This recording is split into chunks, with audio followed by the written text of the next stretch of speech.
The year is 1975, and Black Sabbath is gearing up for their world tour in support of their sixth album, Sabotage, a period of time in their history that was punctuated by equal parts musical ambition and personal stress. Four boys from Birmingham that formed in 1968 would eventually become the pioneers of heavy metal, defining the genre with dark riffs, ominous lyrics, and heavy blues-influenced sounds that would evolve into a hard genre unto itself. Sabotage was a commercial success, but was initially met with mixed reviews, with most fans eventually regarding it as the last great Sabbath album of the classic era.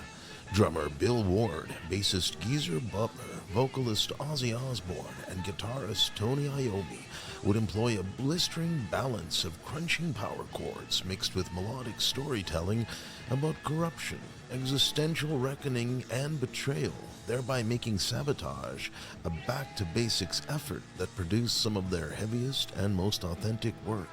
with some saying it was Ozzy Osbourne's finest hour that was a prelude to his solo success. Between the crushing riffs of Hole in the Sky, the epic anthemic feel of Megalomania, the surreal gothic quality of Supertzar, and what many consider to be the most Sabbath-sounding song in history, Symptom of the Universe, Sabotage represented the band at their most creative peak as one of the biggest bands in the world. The tour would officially begin on July 14th in Toledo, Ohio in the United States, and end on January 13th of the following year in London, England, with legs that included the US, Canada, and Europe. It would be remembered for some of their finest live performances, including a show at Asbury Park in New Jersey that was recorded and broadcast on the King Biscuit Flour Hour radio program, becoming an extremely popular bootleg, and a September 4th show in Santa Monica that was filmed for Don Kirshner's rock concert series.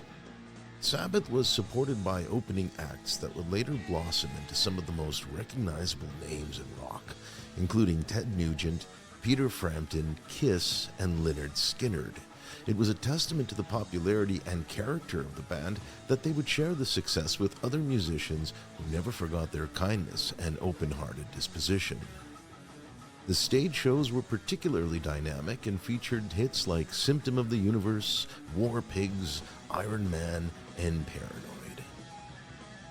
Black Sabbath was forced to postpone several of their November dates after Ozzy Osbourne injured himself in a motorcycle accident, and they were rescheduled for January 1976. This would not be the first nor last time that their mercurial vocalist would find himself bruised and battered, living a rock god's lifestyle.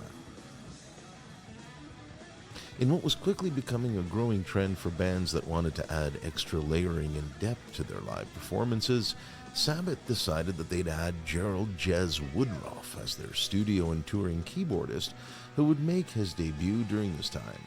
His presence pushed the band into a transition period, which saw his atmospheric contributions add a new dimension of space for Iommi's guitar, thus paving the way to a new methodology that could be felt in subsequent releases like Technical Ecstasy and beyond the Ozzy Osbourne era, which included Heaven and Hell and Mob Rules.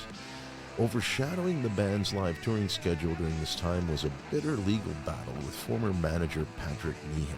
a vile and unsavory character who robbed Sabbath of much of their royalties and creative ownership of their song catalog. In fact, the name Sabotage was inspired by the incessant legal action taken by Meehan's office, who served the band legal papers at their studio and before their live shows. The cover art itself is legendary for being a sabotaged accident. The band was initially told the photo session was just a test for lighting, so they showed up in whatever they were wearing. This resulted in the iconic but widely mocked image of drummer Bill Ward wearing his wife's red leotards and Ozzy in a quilted kimono. Don't say this band didn't have a sense of humor at a time when their dignity and self-worth had been marginalized by a combination of poor decisions and chronic substance abuse. If this tour proved anything, it's that Black Sabbath had plenty left in the tank and could still offer the kind of show that could change your life forever.